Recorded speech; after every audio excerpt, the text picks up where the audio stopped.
आंखें बंद करते प्रकाश दिखाई देगा, कई बार खुली आंख से भी प्रकाश दिखाई देगा, कई बार आप सबको दिखाई देता। जब वॉशरूम में या कहीं भी जाते हो ना, हवा में पतले पतले बिंदु से दिखाई देंगे। कई बार बहुतों ने देखा होगा, बहुतों को दर्शन हुए होंगे। वो हवा में छोटी छोटी लाइट से यूं यूं यूं यूं दिखाई देंगे, छोटे छोटे कण प्रकाश के।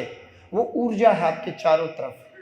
जब माता पिता सहवास करते हैं तो इसी में से कोई एक कण पिता के वीर्य के माध्यम से, मां के अंडाणु से मिलकर के जीव बन जाता है। श्वास के द्वारा आते हैं कई जीव। जब माता पिता साथ सोते हैं तो श्वास के थ्रू और पिता के वीर्य के माध्यम से मां के गर्भ में स्थापित हो जाता है। वही छोटे छोटे कण वो हवा में तैरते हुए दिखाई देंगे। किसी किसी को बड़ा प्रकाश दिखाई देता, मोमबत्ती जैसा अपने आप स्वतः।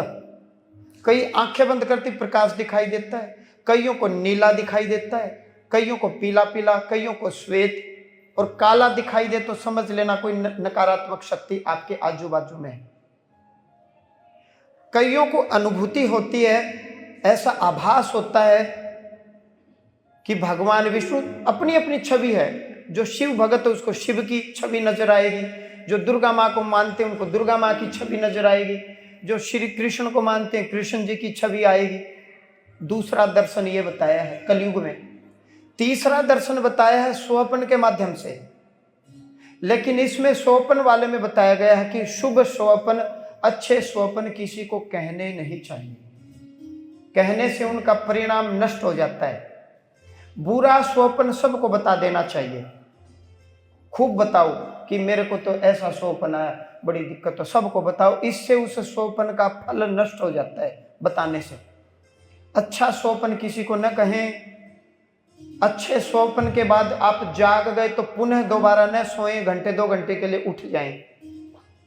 बुरा स्वप्न आया है तो तुरंत सो जाओ, सोचो ही मत। सोने मात्र से ही वो स्वप्न के माध्यम से आपको जो दंड मिलना था ना, वो स्वप्न के माध्यम से भगवान ने रिलीज कर दिया, खत्म कर दिया। अब आप भोगोगे नहीं, क्योंकि आपके चित्त में आ गया, वो एरर आया और भगवान ने उस एरर को दूर कर दिया, उस वायरस को दूर कर दिया। ये ऋषियों ने बताया, ऋषि परंपरा से है।